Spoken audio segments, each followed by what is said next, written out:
El millonario había perdido la esperanza, hasta que yo, una humilde nana, logré conectar con su hijo sordo de una manera que nadie más pudo, pero nadie vio cuánto me costó esa esperanza. A veces, el amor más profundo no recibe ni un solo agradecimiento. Tal vez tú estés cuidando niños cuyos padres nunca notan tus esfuerzos, o limpiando mientras la casa está en silencio. Dime, ¿desde dónde me estás viendo? ¿Y qué hora es allá?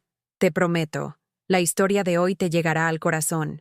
Aún puedo escuchar las risas distantes que resonaban desde la gran sala de aquel penthouse de Polanco, el tintineo de las copas de cristal celebrando cumpleaños a los que nunca fui invitada. En la recámara del piso 32, el aroma tenue de leche tibia mezclada con talco para bebé me rodeaba mientras doblaba pequeños suéteres de diseñador, mis manos curtidas trazando delicados botones de nácar como si tratara de coser mi alma en cada hilo. Una ternura agotada irradiaba de cada centímetro de mi cuerpo de 58 años. Un amor silencioso que pasaba desapercibido, sepultado bajo el frío silencio de mármol de la casa donde trabajé durante 6 años. Me llamaban la ayuda, nunca familia. Y sin embargo, yo era el corazón latiendo detrás de su fachada adinerada. La familia Herrera poseía la mitad de los bienes raíces comerciales de la zona rosa, su fortuna construida sobre décadas de inversiones inteligentes en la bolsa y tenencias estratégicas de criptomonedas que les habían dado millones cuando Bitcoin se disparó. Su patrimonio neto era murmurado en círculos financieros, sus activos diversificados entre reservas de oro y bonos del Tesoro europeos. Pero toda esa riqueza, todos esos pesos fluyendo como agua por sus cuentas, no podían comprar lo que Lucas más necesitaba. Mi nombre es Esperanza, y quiero contarte sobre el niño que cambió mi vida y la familia que casi la destruyó.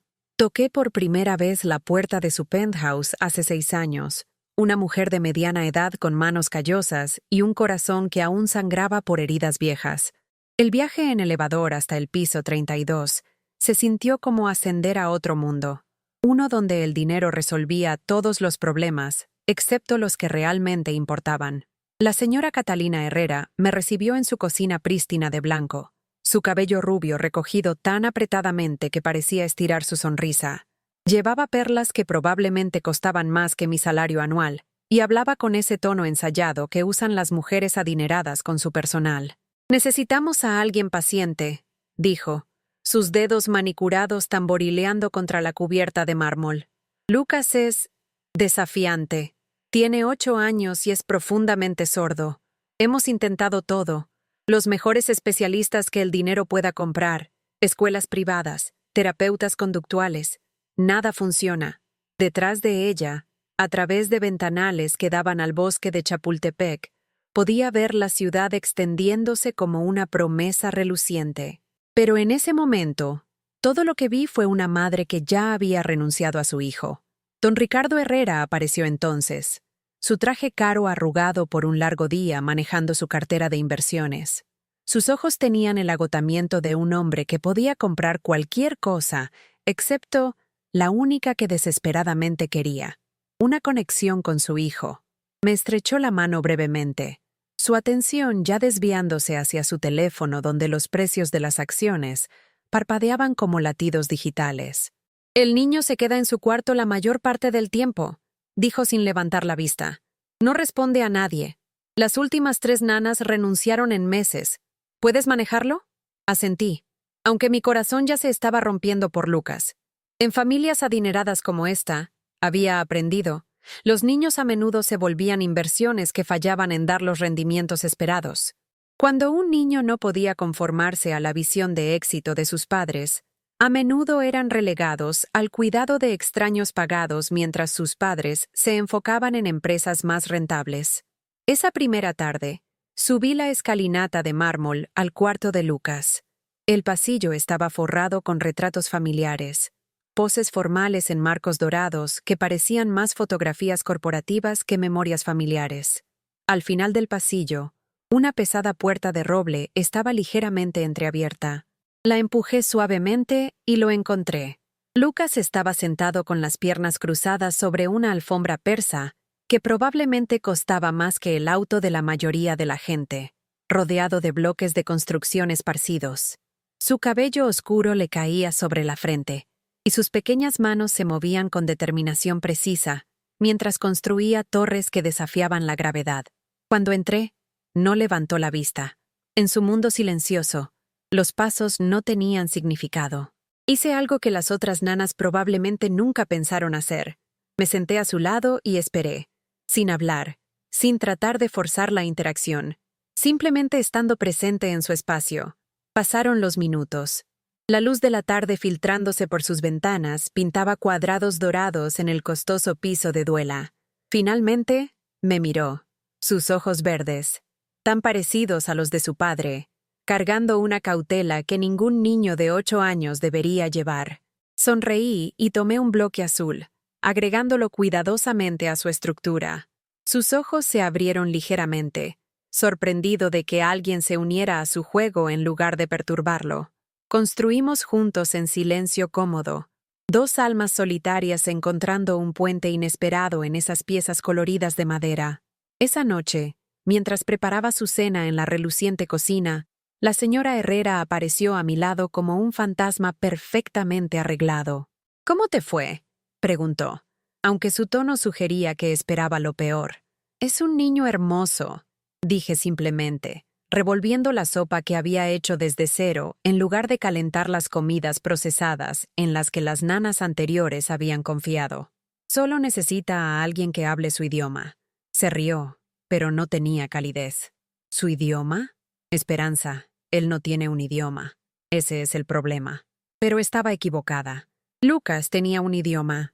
Estaba escrito en la manera cuidadosa en que organizaba sus bloques, en los patrones que trazaba en las ventanas empañadas, en el movimiento de balanceo suave que usaba para consolarse cuando el mundo se sentía demasiado abrumador. Había pasado suficiente tiempo con niños para saber que cada alma tiene su propia manera de comunicarse. Solo tenías que estar lo suficientemente quieto para escuchar. Las semanas que siguieron establecieron un ritmo que definiría nuestra relación durante años. Llegaba cada mañana a las 7, dejándome entrar al penthouse con la llave que la señora Herrera me había dado. Un gesto que se sentía más como una carga que como un privilegio. El departamento estaría silencioso excepto por el zumbido distante de la ciudad abajo y el ping ocasional del teléfono de don Ricardo mientras los mercados internacionales abrían y cerraban, agregando dígitos a su ya masiva fortuna. Encontraba a Lucas en su cuarto, a veces aún en pijama, a veces ya vestido pero sentado inmóvil junto a su ventana con vista al bosque de Chapultepec. El aislamiento en ese enorme departamento era palpable. Todos esos metros cuadrados de mármol y duela, todos esos muebles caros, pero sin calidez, sin risas resonando por los pasillos. Establecí rutinas que le daban estructura a Lucas sin rigidez. Desayuno juntos en su mesita junto a la ventana, donde le enseñé a romper huevos y batir masa para hot cakes. Su cara se iluminaba con concentración silenciosa mientras dominaba cada pequeña tarea. Noté que respondía a señales visuales y patrones, así que comencé a incorporar señas simples en nuestras actividades diarias. No lenguaje de señas formal al principio, solo gestos básicos que conectaban acciones con significado. Cuando quería más jugo, le enseñé a golpear su vaso 2 veces. Cuando terminaba de comer, aprendió a poner las manos planas sobre la mesa. Pequeñas victorias que sus padres nunca presenciaron, porque ya estaban en sus respectivas oficinas, manejando su vasto imperio financiero mientras su hijo aprendía a comunicarse una seña a la vez. Las tardes eran completamente nuestras. Extendíamos mantas en el piso de la sala, ese espacio vasto con su arte de calidad de museo y muebles que nadie parecía usar nunca. Y yo le leía libros de ilustraciones, mi voz llevándose por el silencio aunque él no pudiera oírla. Leía de todas maneras porque creía, de alguna manera, que el amor podía trascender las barreras entre nosotros. Sus ojos seguían las imágenes mientras mis manos trazaban las palabras. Y gradualmente, comencé a ver reconocimiento parpadeando en su expresión. Durante esas tardes silenciosas, mientras Wall Street se agitaba y las inversiones de su padre crecían por miles de pesos cada hora, Lucas y yo construimos nuestro pequeño mundo. Traje mis álbumes de fotos viejos de casa, fotografías de jardines que había cuidado, niños de los que me había hecho cargo a lo largo de los años, momentos de alegría simple capturados en instantáneas que se desvanecían.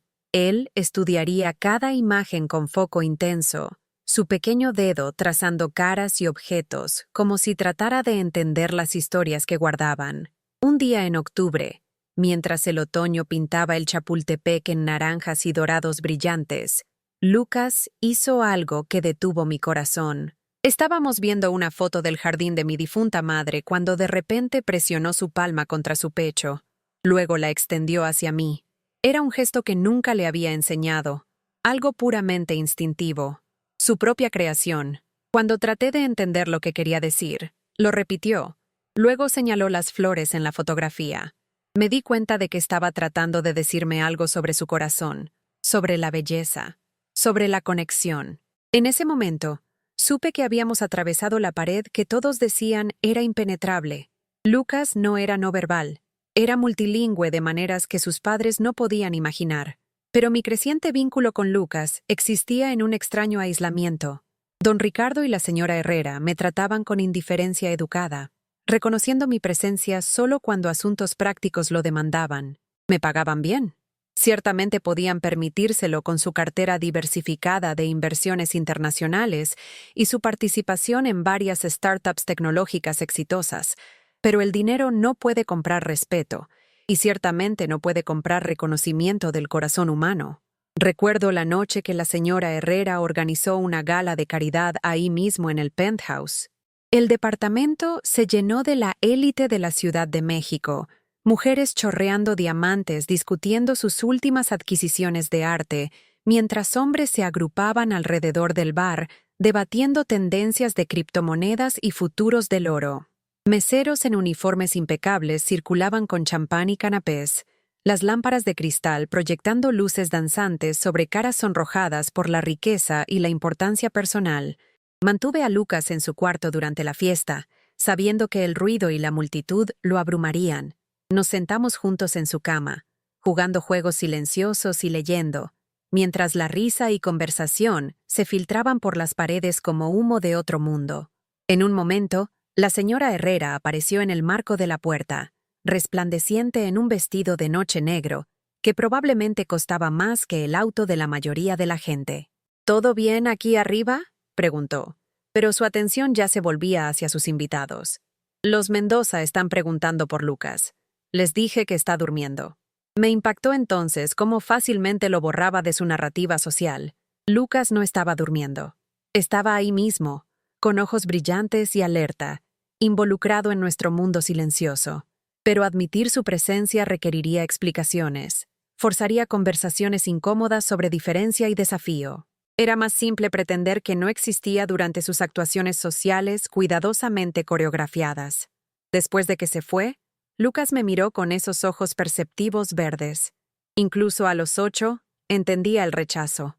Había presionado su palma contra su pecho otra vez, ese gesto que se había convertido en nuestro lenguaje secreto para asuntos del corazón, y supe que sentía el aguijón de ser escondido como un secreto vergonzoso. La ironía no se me perdía. Aquí había una familia cuya fortuna estaba construida en comunicación. El imperio inmobiliario de don Ricardo dependía de negociaciones, contratos y conexión constante a mercados globales. Su riqueza fluía a través de cables de fibra óptica y señales satelitales, uniéndolos a centros financieros alrededor del mundo. Sin embargo, no podían encontrar una manera de conectar con el hermoso, inteligente niño que compartía su hogar. Mientras el invierno se asentaba sobre la Ciudad de México, comencé a ver cambios en Lucas que me llenaron de orgullo silencioso.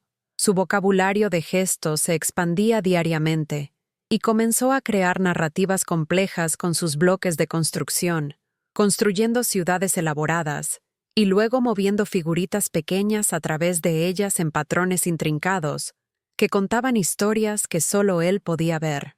Cuando traje mi vieja cámara digital al trabajo, nada elegante, solo una simple de apuntar y disparar, se fascinó con capturar imágenes, desarrollando un ojo para la composición que me sorprendió.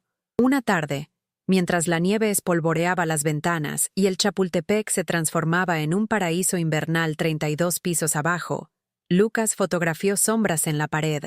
No tomas al azar, sino composiciones cuidadosas donde luz y oscuridad creaban caras, animales, paisajes enteros de emoción. Cuando mostré las fotos a la señora Herrera esa noche, las miró brevemente antes de apartarlas. «Qué padre, Esperanza», dijo, pero su tono sugería que me estaba siguiendo la corriente en lugar de reconocer la visión artística emergente de su hijo. «Solo asegúrate de que no rompa la cámara». Quería decirle que Lucas había heredado el ojo de su esposo para el valor y apreciación de la belleza, que su atención cuidadosa a detalles visuales sugería inteligencia que simplemente se estaba expresando diferentemente de lo que ella esperaba. Pero me callé. En mis años de cuidar a los hijos de otras personas, había aprendido que los padres a menudo se resisten a ver los dones de sus hijos cuando esos dones no se alinean con sus propias definiciones de éxito. Los meses pasaron, y nuestro mundo privado se enriqueció incluso mientras la dinámica familiar permanecía congelada en su lugar. Lucas comenzó a mostrarme cosas que nunca había mostrado a sus padres.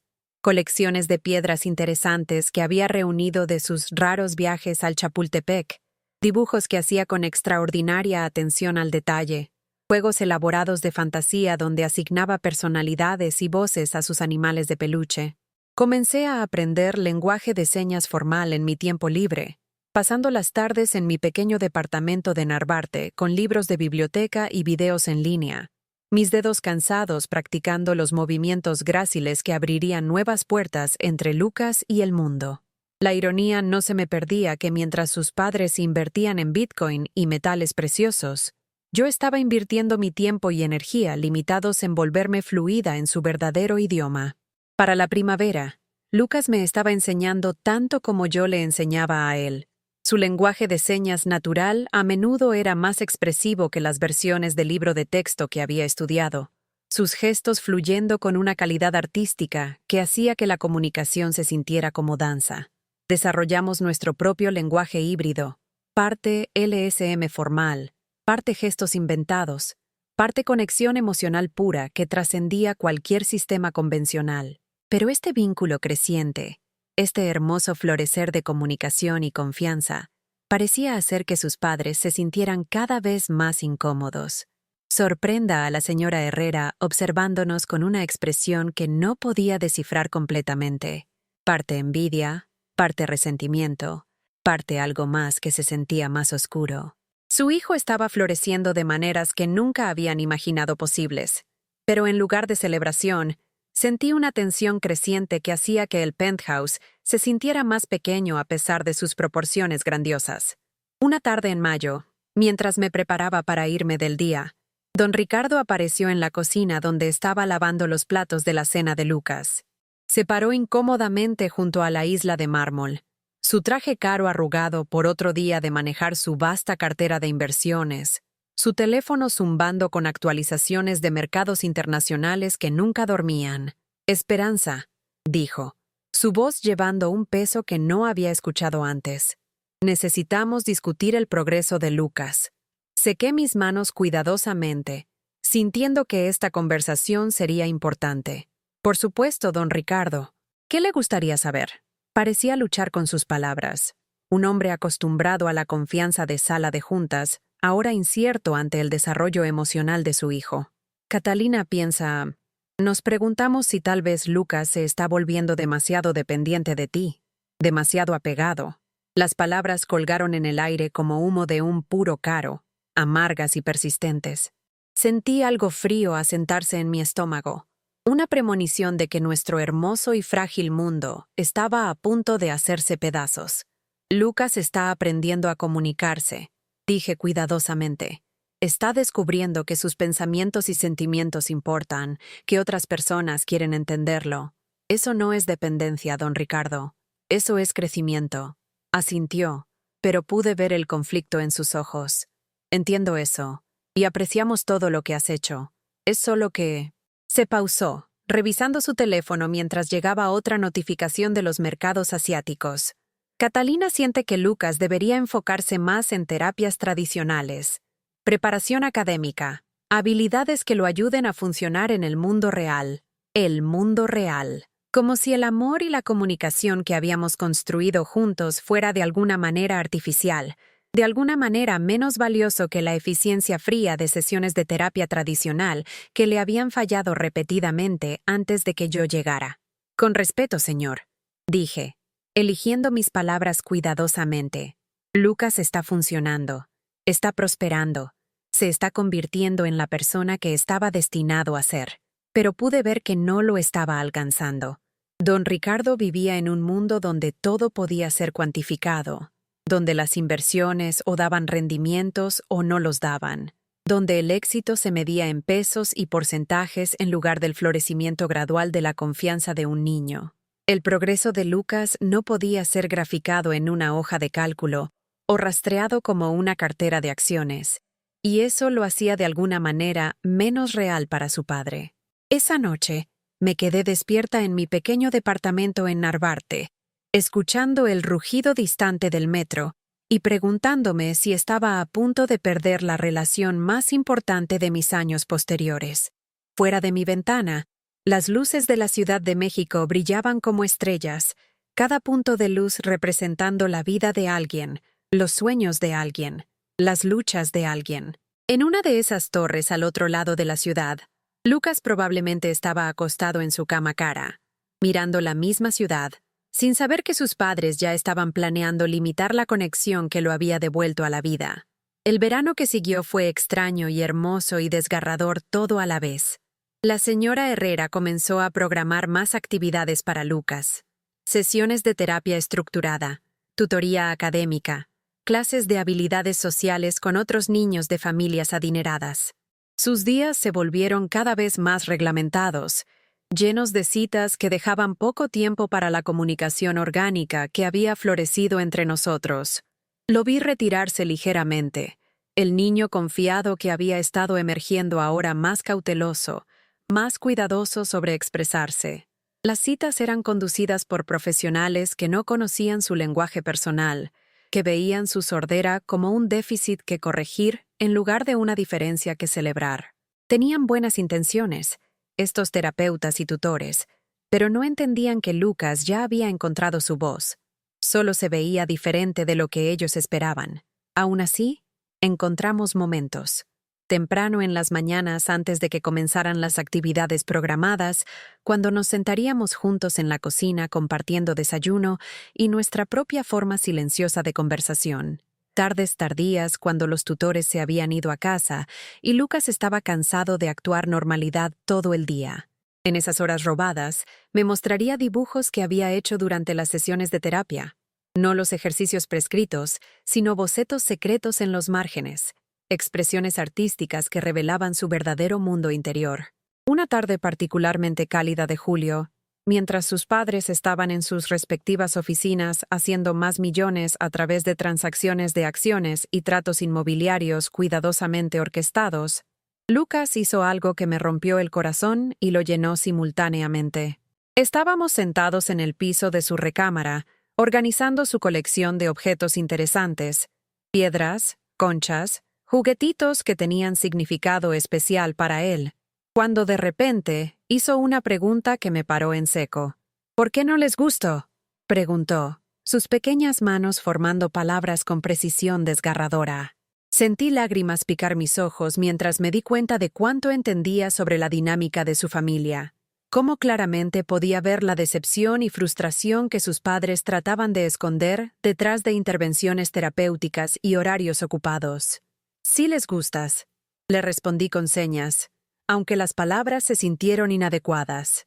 «Te aman, solo que no entienden lo especial y maravilloso que eres». Consideró esto seriamente, su mente joven procesando conceptos que la mayoría de los niños de su edad nunca tenían que contemplar. Luego hizo una seña que se quedará conmigo para siempre. «¿Tú me ves?» «Te veo», le respondí con señas, mis manos temblando con el peso de la promesa. «Te veo completamente. Y eres magnífico». Sonrió entonces, esa expresión radiante que transformaba toda su cara, y supe que pasara lo que pasara con sus padres, este momento nos sostendría a ambos. En un mundo que insistía en medir el valor a través de estados financieros y rendimientos de inversión, Lucas y yo habíamos encontrado algo más valioso que todas las criptomonedas y reservas de oro que su padre acumulaba en cuentas extranjeras. Pero nuestra paz no podía durar. La tensión en el hogar se estaba construyendo como presión en un sistema cerrado, y sentí que algo tendría que ceder pronto. Las sonrisas de la señora Herrera se volvieron más tensas, sus conversaciones conmigo más formales y distantes. Don Ricardo pasó aún más horas en su oficina, manejando su vasta fortuna mientras permanecía estratégicamente ausente de las complejidades emocionales en casa. El punto de quiebre llegó una mañana lluviosa de septiembre, que comenzó como cualquier otra, pero terminó con mi mundo colapsando. Llegué al penthouse para encontrar a la señora Herrera esperándome en el vestíbulo. Su compostura usualmente perfecta, reemplazada por algo más duro, más determinado. Detrás de ella estaba una mujer que no reconocía, alta, severa, usando el tipo de traje de negocios caro que señalaba autoridad y poder financiero. Esperanza, dijo la señora Herrera, su voz llevando una fragilidad que nunca había escuchado antes. Esta es la maestra Rodríguez de la Academia Harrison. Ella se hará cargo del cuidado y educación de Lucas.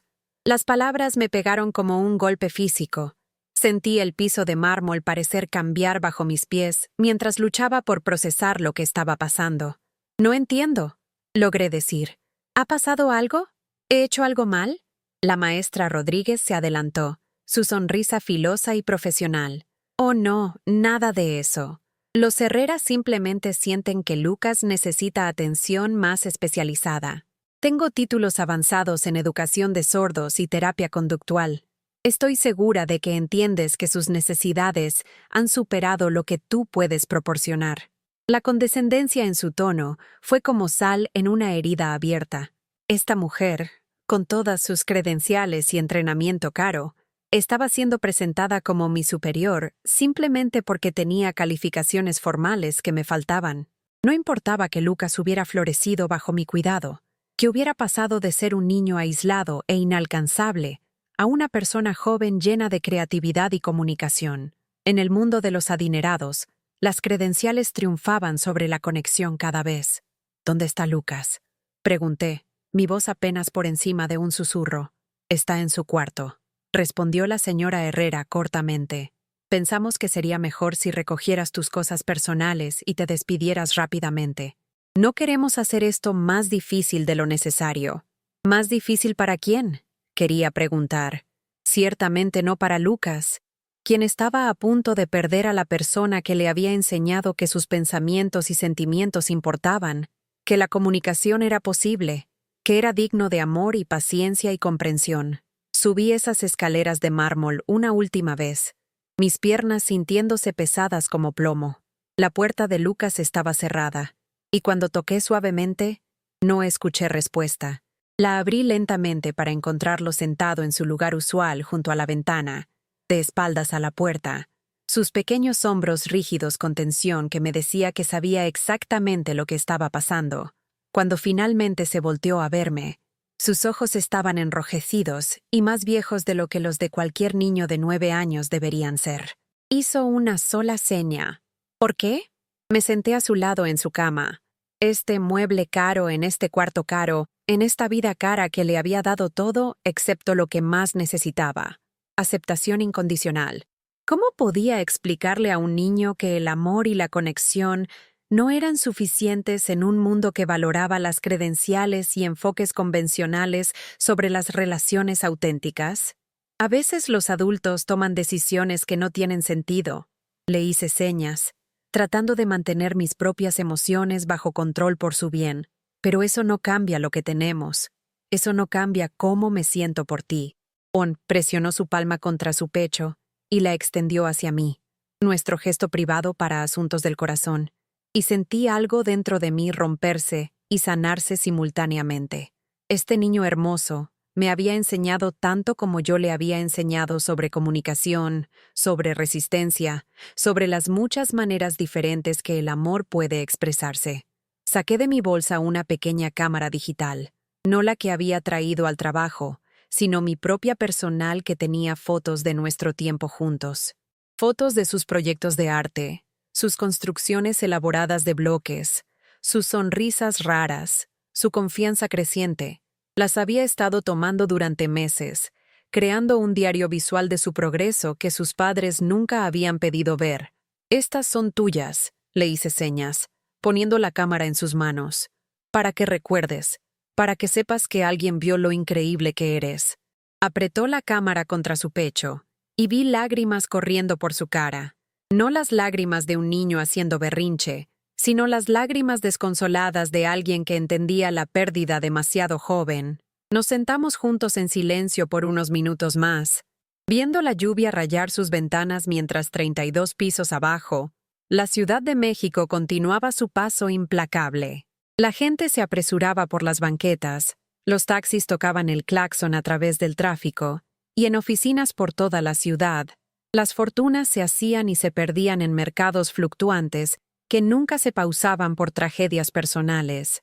Finalmente, la señora Herrera apareció en el marco de la puerta, su expresión cuidadosamente neutral.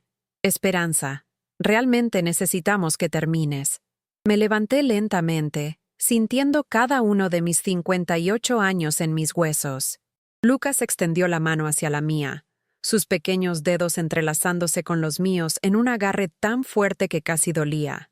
Apreté de vuelta, vertiendo todo mi amor y fe y esperanza en ese simple toque. «Vas a hacer cosas maravillosas», le hice señas con mi mano libre. «Vas a mostrarle al mundo lo brillante y hermoso que eres. Y donde quiera que esté, estaré pensando en ti y orgullosa de ti». Asintió, aunque lágrimas frescas corrían por sus mejillas. Luego soltó mi mano, y salí de su cuarto. Bajé esas escaleras de mármol. Pasé a la maestra Rodríguez, que ya estaba desempacando sus materiales educativos y herramientas de modificación conductual, y salí del penthouse que había contenido la relación más significativa de mis años posteriores. El viaje en elevador bajando 32 pisos se sintió interminable, cada piso marcando la distancia creciendo entre Lucas y yo. Cuando las puertas finalmente se abrieron al vestíbulo, salí a un mundo que se veía exactamente igual, pero se sentía completamente diferente. El portero asintió educadamente, sin tener idea de que mi corazón se estaba rompiendo. Afuera, la lluvia de septiembre continuaba cayendo sobre la ciudad que nunca paraba de moverse. Nunca se pausaba por tragedias individuales. Nunca reconocía las destrucciones silenciosas que pasaban detrás de las fachadas pulidas de riqueza y éxito. Caminé a la estación del metro en un aturdimiento, mi mente reproduciendo momentos de nuestros 2 años juntos. La primera sonrisa de Lucas, su construcción cuidadosa de ciudades de bloques, la tarde que me había mostrado su colección secreta de piedras bonitas, la mañana que había hecho su primera oración completa con señas, el día que me di cuenta de que me estaba enseñando tanto como yo le enseñaba sobre las muchas maneras que los humanos pueden conectar a través de las diferencias. En el metro de vuelta a Narvarte, rodeada de las luchas cotidianas y pequeñas victorias de la gente trabajadora, sentí todo el peso de la división de clases en México. En el penthouse Herrera, las decisiones sobre la vida de Lucas se hacían basadas en cálculos financieros y expectativas sociales. Sus padres podían permitirse los mejores especialistas, las escuelas más caras, las intervenciones terapéuticas más recientes, pero no podían permitirse ver a su hijo como realmente era. No roto, no deficiente, simplemente diferente y magnífico en su diferencia. Las semanas que siguieron fueron las más difíciles de mi vida desde perder a mi propia hija años antes. Encontré trabajo de medio tiempo con otras familias, pero ninguno de los niños me necesitaba como Lucas lo había hecho. Ninguno de ellos tenía su ojo artístico, su sabiduría silenciosa, su capacidad para conexión emocional profunda, a pesar de su incapacidad para oír palabras habladas. Me quedaba despierta por las noches preguntándome cómo se estaba ajustando al enfoque estructurado de la maestra Rodríguez, si extrañaba nuestras conversaciones orgánicas y silencios compartidos, si aún practicaba el lenguaje gestual que habíamos desarrollado juntos. En mi pequeño departamento, rodeada de fotografías y pequeños regalos que me había dado durante nuestros 2 años juntos, sentí el dolor particular de alguien que había perdido no solo un trabajo, sino una vocación. Pero Lucas no me había olvidado. 3 meses después de mi despido, en una mañana fría de diciembre, cuando la Ciudad de México estaba espolvoreada con la primera nevada de la temporada, sonó mi teléfono. La identificación de llamadas mostraba un número que no reconocía, pero cuando contesté, escuché la voz familiar de la señora Martínez, el ama de llaves de los Herrera. «Señorita Esperanza», dijo, su acento espeso de emoción. «Algo ha pasado. Necesita saber». Mi corazón se detuvo. «¿Lucas está bien? Él no está comiendo. No le habla a la nueva mujer. Se sienta junto a su ventana y mira sus fotos en esa cámara que le dio. Y llora. La señora Herrera está preocupada. El niño está desapareciendo otra vez». Cerré los ojos, viendo a Lucas claramente en mi mente, pequeño y perdido en ese enorme penthouse, rodeado de herramientas educativas caras y programas de modificación conductual, pero sin la única cosa que lo había devuelto a la vida: conexión humana genuina, que lo aceptaba exactamente como era. «La maestra Rodríguez dice que tiene problemas de conducta», continuó la señora Martínez. «Pero yo sé la verdad. El niño tiene el corazón roto». ¡Ja! Después de colgar, me senté en mi cocina mirando el horizonte de Narvarte, la situación de Lucas pesando sobre mí como una carga física. Parte de mí quería llamar a la señora Herrera inmediatamente, exigir que reconocieran lo que le habían hecho a su hijo, pero sabía por experiencia que los padres adinerados rara vez admitían errores, especialmente cuando esos errores involucraban decisiones de personal que habían hecho con tanta certeza. En lugar de eso, hice algo que nunca había hecho antes. Escribí una carta, no a la señora Herrera, quien descartaría cualquier cosa que dijera, como las quejas de una empleada despedida, no a don Ricardo, quien vivía demasiado profundamente en su mundo de inversiones internacionales y transacciones de criptomonedas para enfocarse en complejidades emocionales. Le escribí a Lucas mismo. La carta me tomó horas crear, escrita en palabras simples que capturaron todo el amor y fe y esperanza que llevaba por él. Le conté sobre los niños de los que me había hecho cargo a lo largo de los años, cómo cada uno me había enseñado algo diferente sobre resistencia y creatividad, y las muchas maneras que la gente podía ser maravillosa. Le dije que ser diferente no era estar roto, que su manera de ver y experimentar el mundo era un regalo que le serviría a lo largo de su vida. Más importante, le dije que el amor no desaparece solo porque las personas se separan, que el vínculo que habíamos construido a través de paciencia y comprensión y respeto mutuo era permanente, inquebrantable, más seguro que cualquier inversión que su padre pudiera hacer en oro o acciones tecnológicas. Incluí fotografías, fotos que había tomado de él durante nuestros momentos más felices juntos, imágenes que mostraban su confianza creciente y creatividad y alegría. Y escribí instrucciones para mantener el lenguaje gestual que habíamos desarrollado. Ejercicios simples que podía practicar solo hasta que llegara el día en que pudiera usar esas habilidades para conectar con otras personas que verían su valor. El desafío era entregar la carta. No podía simplemente enviarla por correo al penthouse. La señora Herrera interceptaría cualquier cosa dirigida a Lucas, y la maestra Rodríguez ciertamente vería mi correspondencia como interferencia con su enfoque terapéutico. Pero la señora Martínez me había dado una apertura, y decidí confiar en la red de gente trabajadora que entendía lealtad y amor mejor que sus patrones adinerados. Me encontré con la señora Martínez en un pequeño restaurante cerca del edificio Herrera en su día libre. Era una mujer de 60 años que había pasado décadas cuidando las casas y familias de otras personas, y entendió inmediatamente lo que le estaba pidiendo. «El niño necesita esperanza», dijo simplemente, aceptando el sobresellado. «La maestra Rodríguez lo trata como un problema que resolver, pero usted lo trató como una persona que amar». Prometió encontrar una manera de entregar la carta a Lucas cuando los adultos no estuvieran viendo, hacerle saber que alguien aún recordaba no solo su existencia, sino su valor.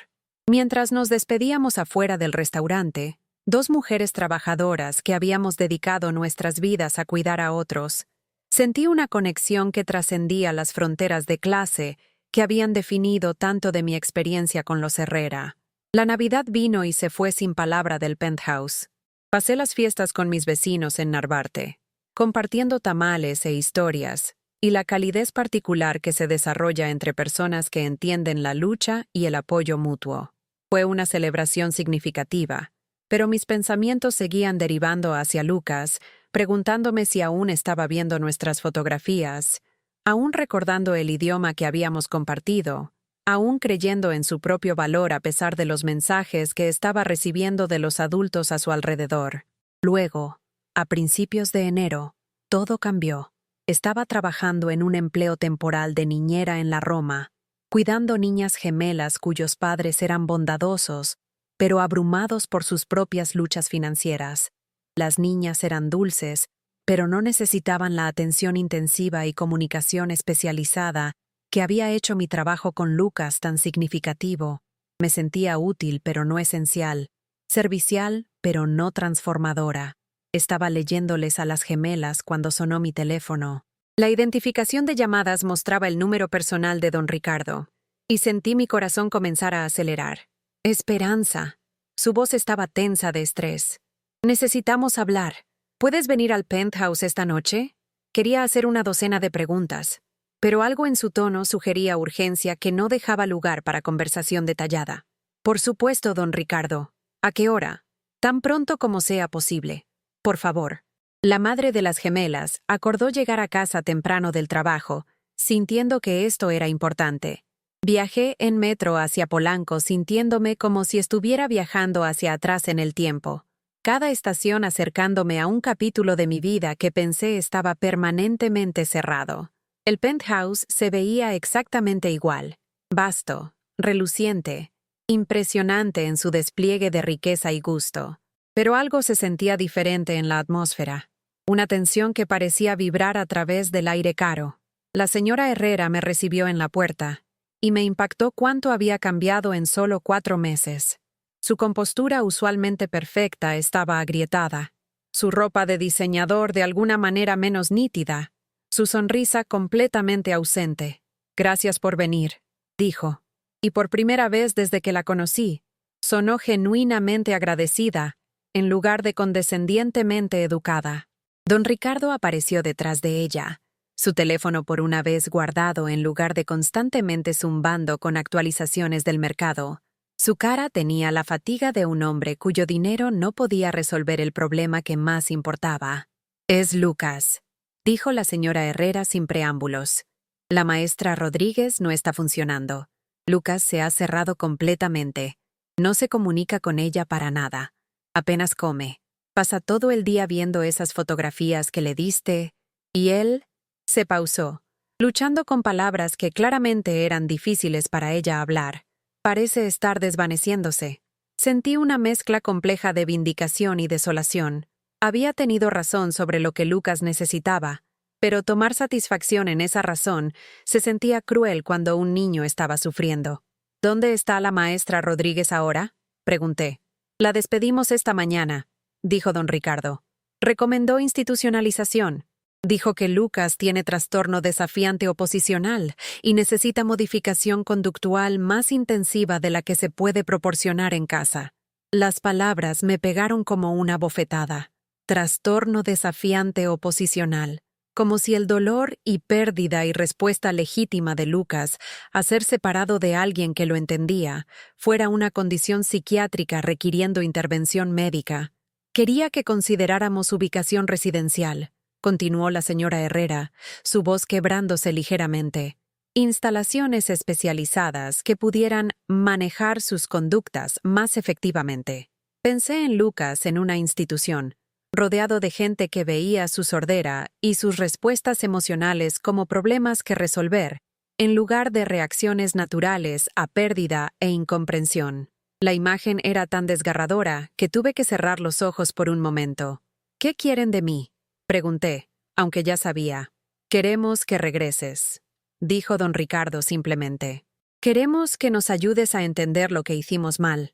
Queremos que nos digas cómo alcanzar a nuestro hijo». La disculpa que había esperado era implícita en su pedido, pero necesitaba escucharla explícitamente.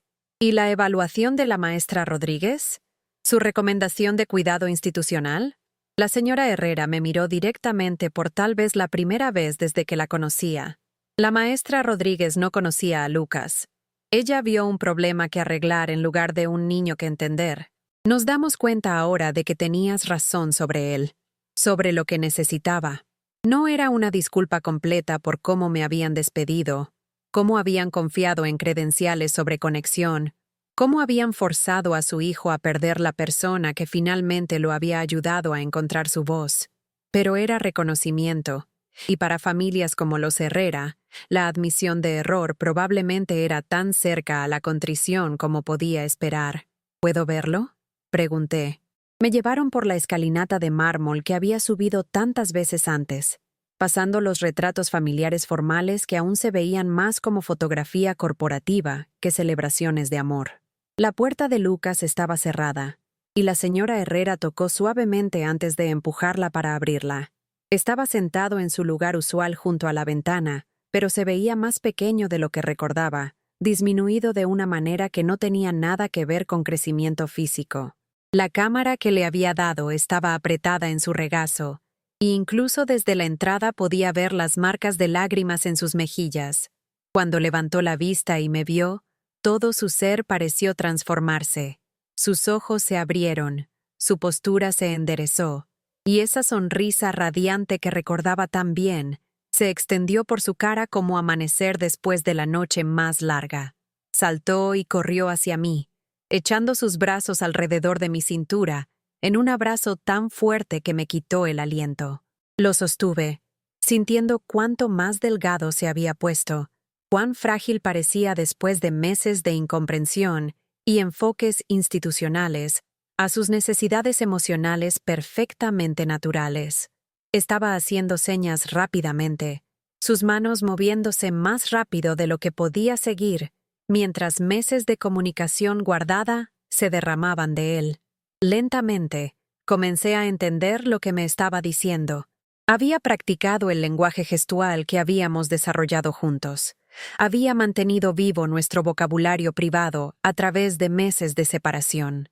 Había visto nuestras fotografías cada día. Había recordado cada juego que habíamos jugado, cada conversación que habíamos compartido. Y lo más desgarrador, había estado esperando que yo regresara. Detrás de nosotros, escuché a la señora Herrera llorando suavemente. Cuando me volteé a verla, estaba mirando a su hijo con una expresión que nunca había visto antes. No frustración o vergüenza o decepción confusa, sino asombro por la profundidad de conexión que estaba presenciando. No entendíamos, susurró. No sabíamos que podía expresarse así. Se ha estado expresando todo el tiempo, dije gentilmente. Solo necesitaba a alguien que estuviera dispuesto a aprender su idioma en lugar de forzarlo a conformarse al nuestro. Hablamos durante horas esa noche, Lucas y sus padres y yo, construyendo puentes que debieron haber sido construidos años antes. Les mostré el vocabulario gestual que Lucas y yo habíamos desarrollado. Expliqué cómo sus proyectos artísticos eran en realidad formas sofisticadas de comunicación. Demostré cómo su atención cuidadosa a detalles visuales y patrones indicaba inteligencia que simplemente se estaba expresando a través de canales diferentes de los que habían esperado. Más importante, les ayudé a entender que la sordera de Lucas no era un déficit que superar, sino una diferencia que celebrar. Una manera única de experimentar e interpretar el mundo que traía sus propios dones y perspectivas. Don Ricardo, tal vez por primera vez desde que nació su hijo, guardó su teléfono completamente y se enfocó enteramente en aprender señas básicas. Sus manos estaban torpes al principio, sus dedos de hombre de negocios luchando con los movimientos gráciles que venían tan naturalmente a Lucas, pero su determinación era evidente. La señora Herrera me sorprendió revelando que en realidad había tratado de aprender lenguaje de señas poco después del diagnóstico de Lucas, pero se había rendido cuando la instrucción formal se sintió demasiado abrumadora. Ver a Lucas y a mí comunicarnos con tal fluidez y alegría le hizo darse cuenta de que la perfección no se requería. Solo deseo genuino de conectar. ¿Por qué no nos dijiste antes?, preguntó en un momento. ¿Por qué no explicaste lo avanzada que era su comunicación realmente? Consideré cómo responder honestamente sin ser cruel. Lo intenté, dije finalmente. Pero no estaban listos para verlo diferente. Aún estaban enfocados en lo que él no podía hacer en lugar de celebrar lo que sí podía. Esa noche, acordé regresar a trabajar para los Herrera, pero con condiciones que protegían tanto a Lucas como a mí. Tendría input en cualquier decisión terapéutica o educativa que afectara a Lucas. Sería incluida en actividades familiares donde fuera apropiado, reconocida como una parte importante del sistema de apoyo de Lucas en lugar de meramente ayuda contratada. Y más importante, cualquier cambio futuro al equipo de cuidado de Lucas sería discutido conmigo primero, reconociendo mi comprensión única de su estilo de comunicación y necesidades emocionales. Los meses que siguieron fueron una revelación. Con sus padres finalmente dispuestos a entrar en su mundo en lugar de forzarlo al de ellos, Lucas floreció de maneras que asombraron a todos. Su arte se volvió más sofisticado y emocionalmente expresivo. Su vocabulario gestual se expandió para incluir conceptos filosóficos complejos y narración detallada. Su confianza creció mientras se daba cuenta de que su familia finalmente lo estaba viendo como realmente era. No roto, no deficiente, sino maravillosa, brillantemente diferente. Don Ricardo comenzó a incorporar a Lucas en aspectos de su vida empresarial que eran apropiados para su edad, mostrándole gráficas y tablas que Lucas podía interpretar visualmente, enseñándole sobre patrones y tendencias de maneras que se conectaban con sus habilidades analíticas naturales. Descubrieron que Lucas tenía una comprensión intuitiva de conceptos matemáticos y relaciones visuales que le servirían bien en cualquier número de carreras futuras. La señora Herrera comenzó a incluir a Lucas en sus actividades sociales de maneras que honraban su estilo de comunicación. Aprendió suficiente lenguaje de señas para interpretar para él en reuniones familiares, y comenzó a insistir que sus amigos y parientes hicieran esfuerzos básicos para comunicarse con él directamente, en lugar de hablar acerca de él, como si no estuviera presente. Pero tal vez el cambio más significativo fue en cómo hablaban de Lucas a otros. En lugar de disculparse por su sordera o dar excusas por sus diferencias, comenzaron a hablar de sus talentos artísticos, su mente analítica, su perspectiva única del mundo. Comenzaron a ver su sordera no como la tragedia de su familia, sino como un aspecto de la identidad compleja de su hijo notable. Observé todo esto con la satisfacción exhausta de alguien que había peleado una batalla larga y finalmente había visto prevalecer la justicia. No justicia perfecta. El dolor de esos meses cuando Lucas y yo fuimos separados no podía ser borrado, y aún llevaba el aguijón de haber sido despedida y reemplazada tan casualmente. Pero justicia sustancial no obstante, el tipo que reconoce error y hace cambios significativos en lugar de solo ofrecer disculpas vacías. Una noche a finales de primavera, mientras Lucas y yo trabajábamos en un proyecto de arte que incorporaba elementos tanto visuales como táctiles, la señora Herrera se sentó a nuestro lado con una expresión que nunca había visto antes, nerviosa, esperanzada y ligeramente avergonzada todo a la vez. Esperanza, dijo cuidadosamente. Ricardo y yo hemos estado hablando sobre comenzar una fundación, algo enfocado en apoyar familias con niños sordos, ayudándoles a entender que la sordera no significa limitación. Levanté la vista de la escultura de arcilla que Lucas estaba creando, sorprendida por la propuesta, pero intrigada por sus posibilidades. Estábamos pensando, continuó, en programas de educación para padres, talleres de comunicación, tal vez incluso becas para estudiantes sordos que persigan carreras en artes o tecnología. Y querríamos que estuvieras involucrada en diseñarlo y dirigirlo. Era una oportunidad que nunca había imaginado. Una oportunidad de tomar todo lo que había aprendido de Lucas y compartirlo con familias que estaban luchando con los mismos retos e ideas equivocadas que los Herrera habían enfrentado. Más que eso, era reconocimiento de mi experiencia y sabiduría, de maneras que trascendían credenciales tradicionales y calificaciones formales. Lucas también estaría involucrado, agregó don Ricardo, apareciendo en la entrada con su teléfono guardado y su atención completa enfocada en nosotros. Queremos que él ayude a otros niños y familias a entender que la sordera puede ser una fortaleza, no solo un obstáculo que superar. Miré a Lucas, quien estaba haciendo señas rápidamente mientras trataba de seguir la conversación y contribuir con sus propios pensamientos. La idea de la fundación lo emocionó enormemente. La perspectiva de ayudar a otros niños como él a entender su propio valor y potencial claramente atraía a su naturaleza generosa. Durante las semanas siguientes, desarrollamos un plan comprensivo para lo que se convertiría en la Fundación Lucas Herrera para Educación de Sordos y Apoyo Familiar. La fundación proporcionaría recursos y entrenamiento para familias, abogaría por enfoques educativos inclusivos y crearía oportunidades para que niños sordos desarrollaran habilidades de liderazgo y talentos artísticos. Pero más que eso, serviría como modelo para cómo las familias podían transformarse cuando se movían más allá de ver la diferencia como déficit y comenzaban a celebrar los dones únicos que cada niño traía al mundo. El evento de lanzamiento de la fundación se llevó a cabo en el Penthouse una noche cálida de junio, con Lucas sirviendo como invitado de honor y portavoz principal.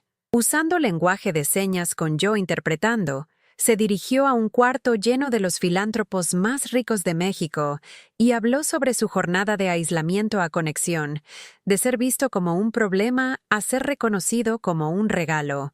Su presentación fue sofisticada más allá de sus años, tocando temas de comunicación, comprensión familiar y la diferencia entre acomodación y apreciación. Cuando terminó, el cuarto estalló en aplausos. No el aplauso educado que la gente adinerada ofrece a casos de caridad, sino apreciación genuina por una persona joven que había articulado ideas complejas con gracia e inteligencia. Más tarde esa noche, cuando los últimos invitados partieron y limpiamos copas de cristal y servilletas de lino, Lucas se sentó a mi lado en el sofá de la sala y me hizo una seña que me trajo lágrimas a los ojos. «Gracias por verme cuando era invisible», dijo, sus manos moviéndose con la gracia fluida que se había vuelto segunda naturaleza para ambos. «Gracias por enseñarme que el amor tiene muchos idiomas», le respondí con señas, sintiendo cada palabra. La señora Herrera había estado observando nuestra conversación y se nos acercó con una expresión de tal gratitud y pesar que casi me sentí incómoda. «Esperanza», dijo sentándose frente a nosotros, «te debo una disculpa que debí haber dado hace meses. Estuvimos mal en despedirte. Estuvimos mal en confiar en credenciales sobre conexión. Estuvimos mal en asumir que el entrenamiento formal importaba más que la comprensión genuina». Era la disculpa explícita que había necesitado escuchar. Reconocimiento del dolor e injusticia que había experimentado cuando eligieron el currículo impresionante de la maestra Rodríguez sobre la relación real que había construido con su hijo. «Gracias», dije simplemente. «Eso significa más de lo que sabes». «Hay algo más», dijo don Ricardo, uniéndose a nuestro pequeño círculo en el sofá. «Hemos estado hablando con nuestros abogados y asesores financieros sobre establecer un fondo fiduciario para la fundación, algo que asegure que continúe más allá de nuestras vidas. Pero también queremos establecer algo para ti personalmente, reconocimiento de todo lo que has dado a nuestra familia». Comencé a protestar. La oportunidad de dirigir la fundación era reconocimiento suficiente, y no quería que la gratitud fuera expresada a través de compensación financiera, que pudiera sentirse como una transacción en lugar de reconocimiento genuino. «No es caridad», dijo la señora Herrera, entendiendo mi vacilación. «Es justicia. Diste años de tu vida a nuestro hijo cuando no podíamos ver su valor. Invertiste tu tiempo y energía y amor de maneras que transformaron toda nuestra familia. Eso merece ser honrado, no solo con palabras, sino con apoyo concreto para tu futuro». El fondo fiduciario que establecieron era modesto por sus estándares, pero que cambiaba la vida por los míos, suficiente para asegurar seguridad en mis años posteriores, suficiente para dejarme enfocar en el trabajo de la fundación sin estrés financiero, suficiente para reconocer que mis contribuciones tenían valor genuino a sus ojos. Pero más significativo que el dinero fue la transformación en cómo veían no solo a Lucas, sino las preguntas más amplias de valor que se extendían más allá de su familia. Don Ricardo comenzó a incorporar prácticas de contratación inclusiva en su imperio de negocios, reclutando activamente empleados con discapacidades y creando acomodaciones que permitían que diferentes tipos de mentes contribuyeran con sus fortalezas únicas.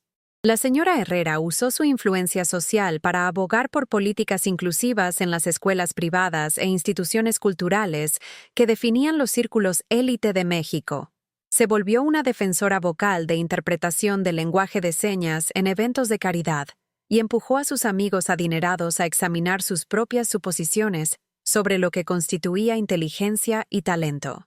Más importante, ambos se volvieron padres que veían la sordera de su hijo como un aspecto fascinante de su identidad compleja, en lugar de la limitación definitoria de su vida. Mientras Lucas crecía, su confianza y habilidades florecieron de maneras que asombraron a todos los que lo habían conocido durante sus años de aislamiento. Se volvió fluido en múltiples formas de lenguaje de señas, desarrolló habilidades artísticas sofisticadas que ganaron reconocimiento en competencias juveniles, y demostró habilidades analíticas y matemáticas que abrieron puertas a oportunidades educativas especializadas. Pero tal vez más importante, se convirtió en un defensor para otros niños sordos, usando sus habilidades de comunicación y madurez creciente para ayudar a familias a entender que la sordera era una diferencia que navegar, no una tragedia que soportar. La fundación creció rápidamente, financiada no solo por la fortuna de la familia Herrera, sino por donaciones de otras familias adineradas que habían sido tocadas por la historia de Lucas y querían apoyar transformaciones similares en sus propias comunidades. Establecimos programas en escuelas por toda el área de la Ciudad de México. Creamos oportunidades de tutoría para adolescentes sordos y desarrollamos recursos para familias que enfatizaban celebración de diferencias en lugar de corrección de déficits. 3 años después de mi regreso a la familia Herrera, me quedé en las nuevas oficinas de nuestra fundación en La Condesa, mirando una ciudad que se había vuelto el telón de fondo para uno de los capítulos más significativos de mi vida. El edificio zumbaba con actividad. Familias asistiendo talleres de comunicación, adolescentes sordos participando en entrenamiento de liderazgo, educadores aprendiendo métodos de enseñanza inclusiva. En la sala de conferencias detrás de mí, Lucas estaba dirigiendo una discusión con un grupo de padres que luchaban por conectar con sus hijos sordos. A los 14, se había convertido en un defensor articulado por comprensión y aceptación, compartiendo su propia historia con gracia y sabiduría que desmentía sus años. Sus padres se sentaron en la parte trasera del cuarto, observando a su hijo facilitar conversaciones sobre comunicación y dinámica familiar con el mismo orgullo que otros padres adinerados podrían sentir viendo a sus hijos sobresalir en tenis o violín. Habían aprendido a ver el trabajo de defensoría de Lucas no como compensación por su sordera, sino como una expresión natural de su inteligencia, empatía y habilidades de liderazgo. Mientras la sesión concluía y las familias comenzaban a irse, muchas de ellas viéndose más esperanzadas que cuando habían llegado, sentí la satisfacción profunda que viene del trabajo que genuinamente importa. Aquí había algo más valioso que cualquier cartera de acciones o inversión de criptomonedas: la transformación de familias, el empoderamiento de niños que habían sido marginados, la creación de comprensión donde la ignorancia había prevalecido una vez. Lucas se me acercó mientras estaba parada en la ventana, su crecimiento adolescente haciéndolo casi tan alto como yo ahora. Me hizo una pregunta que me hizo sonreír. ¿Estás orgullosa de lo que hemos construido? Estoy orgullosa de lo que tú has construido, le respondí con señas. Solo te ayudé a encontrar tu voz. Sacudió la cabeza, su expresión seria a pesar de su juventud. Lo construimos juntos. Tú me enseñaste que mi voz importaba. Estoy enseñando a otros niños lo mismo. Esa noche, mientras me preparaba para dejar las oficinas de la fundación y regresar a mi departamento en Narvarte, un departamento mucho más bonito ahora, gracias al fondo fiduciario que los Herrera habían establecido, reflexioné sobre la jornada que me había traído a este punto. El dolor de ser despedida y reemplazada se había transformado en propósito. La frustración de ser subvalorada por empleadores se había vuelto determinación de crear valor para familias que necesitaban apoyo. El amor que había sentido por un niño especial se había expandido a defensoría por incontables niños que merecían reconocimiento y comprensión. Pensé en todas las otras nanas y cuidadoras y trabajadoras domésticas que habían encontrado experiencias similares, siendo despedidas a pesar de su dedicación, siendo reemplazadas a pesar de su experiencia, siendo subvaloradas a pesar de su amor. Mi historia había tenido un final más feliz que muchas, pero la dinámica subyacente era dolorosamente común en una sociedad que a menudo fallaba en reconocer las contribuciones de la gente trabajadora, especialmente mujeres trabajadoras que cuidaban los hijos de otras personas. En el viaje en metro a casa, rodeada de los héroes cotidianos de la Ciudad de México, maestros y enfermeras y conserjes y auxiliares de salud domiciliaria, y incontables otros cuyo trabajo sostenía la ciudad, pero rara vez recibía reconocimiento.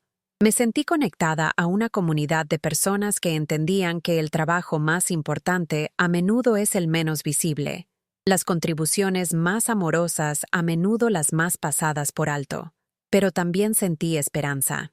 La historia de Lucas, y la fundación que creció de ella, había demostrado que la transformación era posible cuando las personas estaban dispuestas a examinar sus suposiciones y cambiar sus comportamientos. Las familias adineradas podían aprender a valorar comprensión sobre credenciales. Los niños sordos podían encontrar sus voces y usarlas para ayudar a otros. La gente trabajadora podía ser reconocida no solo como ayuda, sino como seres humanos con sabiduría y experiencia, que trascendía calificaciones formales. La fundación continuó creciendo y evolucionando, eventualmente expandiéndose más allá de la Ciudad de México para servir familias por toda la región. Lucas siguió involucrado mientras continuaba su propia educación, usando su plataforma para abogar por políticas y actitudes inclusivas, mientras perseguía sus propios intereses en artes visuales y matemáticas. Don Ricardo y la señora Herrera siguieron siendo partidarios comprometidos de causas inclusivas, usando su riqueza e influencia social para avanzar políticas y actitudes que apoyaban familias criando niños con discapacidades. Su matrimonio, que había estado tenso durante los primeros años de Lucas por desacuerdos sobre sus necesidades y potencial, se fortaleció mientras trabajaron juntos en proyectos de defensoría que reflejaban su compromiso compartido con los valores y visión de su hijo. Y me encontré en la posición inesperada de ser reconocida como una experta nacional en enfoques centrados en la familia para educación de sordos, invitada a hablar en conferencias y consultar con organizaciones por todo el país. Mi experiencia valorada y buscada por personas que nunca habrían imaginado aprender de una nana, con nada más que educación preparatoria y décadas de experiencia práctica, con niños que necesitaban atención y comprensión especializada. El fondo fiduciario que los Herrera habían establecido me permitió aceptar oportunidades de hablar y consultoría basadas en su importancia en lugar de su pago, contribuir mi tiempo y experiencia a familias que no podían permitirse consulta profesional, pasar mis años posteriores enfocada en trabajo significativo en lugar de supervivencia económica. Pero más allá de seguridad financiera, el reconocimiento y respeto que había encontrado en mi trabajo de defensoría proporcionó satisfacción emocional que había estado faltando durante mis años de labor invisible en hogares adinerados. En lugar de ser tolerada como ayuda necesaria, era valorada como una profesional conocedora cuyos insights podían transformar relaciones familiares y mejorar las vidas de los niños. El dolor de esos meses cuando había sido despedida y reemplazada nunca se desvaneció completamente, pero se había transformado en motivación para trabajo que prevenía que otros cuidadores experimentaran injusticias similares, que educaba familias adineradas sobre el valor de la gente trabajadora que empleaban, que creaba sistemas y estructuras apoyando relaciones inclusivas entre familias y sus empleados domésticos. En momentos silenciosos, a veces me preguntaba qué habría pasado si el enfoque institucional de la maestra Rodríguez hubiera logrado romper el espíritu de Lucas, si hubiera aceptado la evaluación de que sus diferencias de comunicación representaban patología en lugar de diversidad, si hubiera aprendido a verse como roto en lugar de hermosamente diferente. Pero esas posibilidades oscuras solo fortalecían mi apreciación por la jornada que habíamos viajado juntos realmente. Del rescate mutuo a través de la sociedad de defensoría hasta la transformación sostenible que continuaba beneficiando familias por todo el país. Ahora, mientras me acerco a mi cumpleaños 70, puedo mirar hacia atrás a una vida que había incluido tanto luchas profundas como victorias significativas, tanto despidos dolorosos como reconocimiento eventual, tanto inseguridad económica como estabilidad financiera ganada con esfuerzo. La niña que había perdido a su propia hija sorda años antes de conocer a Lucas habría encontrado consolación sabiendo que su dolor eventualmente se transformaría en experiencia que ayudó a cientos de otras familias a navegar desafíos similares con mayor comprensión y apoyo. La mujer de mediana edad que había tocado la puerta del penthouse Herrera habría estado asombrada de descubrir que su trabajo paciente con un niño despedido eventualmente crecería en una fundación sirviendo miles de familias y abogando por políticas inclusivas por toda la región. Y la nana despedida que había salido de ese penthouse en lágrimas, llevando solo fotografías y una cámara que representaba años de devoción no reconocida, nunca podría haber imaginado que su historia eventualmente se convertiría en un modelo para justicia y transformación que inspiró a otra gente trabajadora a abogar por reconocimiento de su valor y experiencia. Pero todas esas versiones de mí habían sido pasos necesarios en una jornada hacia propósito y reconocimiento, que requería tanto lucha como crecimiento, tanto despido como vindicación eventual, tanto relación individual como defensoría sistemática.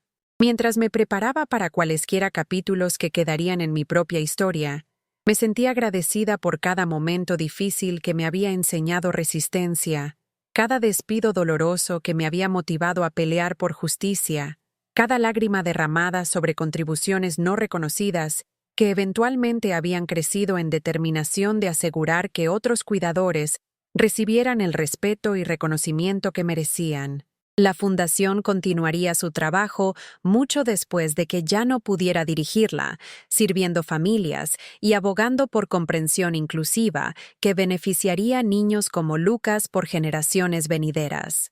Las políticas y actitudes que habíamos influenciado continuarían extendiéndose a través de comunidades de privilegio, gradualmente transformando cómo las familias adineradas entendían sus relaciones con trabajadores domésticos y cuidadores. Y en algún lugar, en familias que nunca conocería, niños que de otra manera podrían haber sido despedidos o subvalorados, encontrarían adultos dispuestos a entrar en sus mundos, aprender sus idiomas, ver sus diferencias como regalos en lugar de déficits que corregir. Ese legado se sentía más valioso que cualquier herencia financiera, más significativo que cualquier logro profesional, más duradero que cualquier relación individual o victoria personal. Al final, me di cuenta, el amor había encontrado una manera, no el amor romántico celebrado en películas y novelas, sino el amor feroz, paciente, transformativo que los cuidadores traen a su trabajo, que los defensores traen a sus causas, que las familias descubren cuando aprenden a verse clara y completamente. Era un amor que podía sobrevivir despido y reemplazo, que podía transformar dolor en propósito, que podía crecer de relaciones individuales en cambio sistemático, beneficiando incontables personas que nunca sabrían los nombres de aquellos que habían peleado por su reconocimiento e inclusión. Y era un amor que prometía continuar mucho después de que todos nosotros nos fuéramos, llevado hacia adelante por niños que habían aprendido que sus voces importaban, por familias que habían descubierto que la diferencia era fortaleza, por comunidades que habían aprendido a valorar comprensión sobre credenciales, paciencia sobre eficiencia, inclusión sobre conformidad. La historia que comencé contándote hace horas es verdadera en toda forma importante. Verdadera a las experiencias de incontables cuidadores que han dedicado sus vidas a los hijos de otras personas. Verdadera a las luchas de familias criando niños con discapacidades.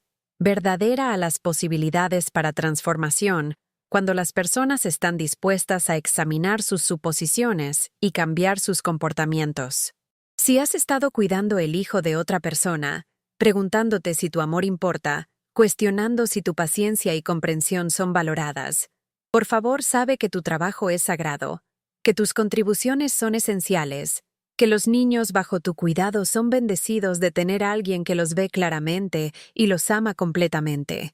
Si has estado luchando por entender y apoyar a un niño con discapacidades, sintiéndote abrumado por opiniones de expertos que no concuerdan con la realidad de tu familia, por favor, sabe que tus instintos importan, que el amor es la calificación más importante para apoyar a tu hijo, que la experiencia se puede aprender y las relaciones pueden crecer cuando se construyen sobre fundamentos de paciencia y aceptación.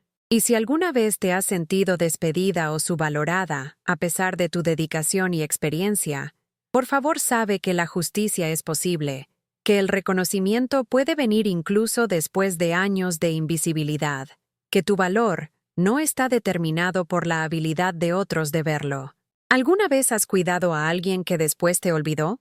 ¿Alguna vez has peleado por reconocimiento de tus contribuciones? Cuéntame tu historia en los comentarios. Me encantaría escuchar cómo el amor ha encontrado una manera en tu propia vida.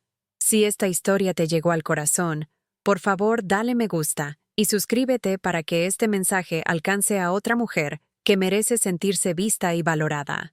Para continuar esta jornada emocional, hemos preparado un podcast especial con más historias conmovedoras, justo como esta. Puedes encontrarlo haciendo clic a la izquierda.